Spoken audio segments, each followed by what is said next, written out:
growing up, I kind of had low self-esteem.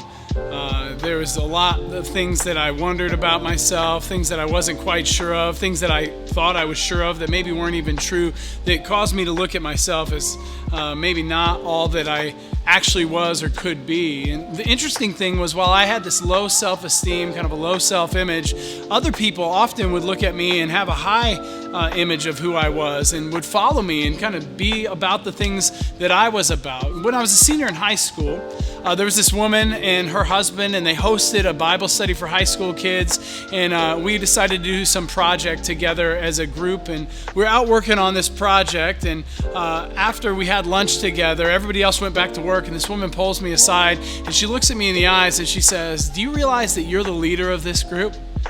I was like, "What are you talking about?" She's like, "Every single person in this group will do whatever you do, go wherever you go, be whatever you are, and you just have to lead them."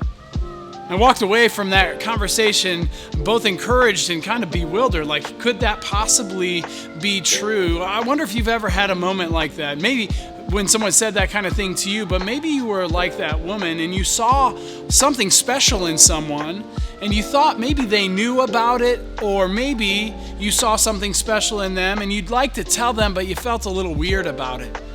And often, because of how awkward that feels, or maybe because it goes beyond what we normally say or do with each other, we opt out on those conversations. We choose not to. We hope that they already know. We think they may already, and we just kind of opt out and let life keep going. You know, Jesus calls us to encourage each other and to spur each other on to love and good deeds. And one of the ways we do that is to empower each other by giving and doing and saying things that other people wouldn't, to propel others to the life God's called them to.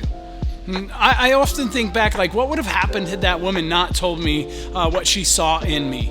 You know, this pastor, Dave Ferguson, he's written this book called Hero Maker, and he calls these conversations I, see, and you, like the letters, I, see, in you.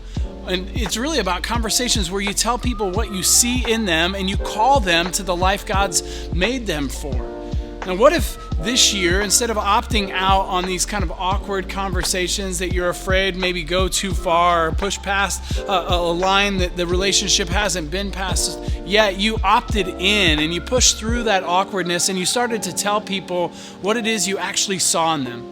And what if God used the conversation, even as short as that conversation I had with that woman, to really shape and direct and move a person forward in the things that God's called them to? What if you opted in on encouraging and empowering others with your words instead of opting out?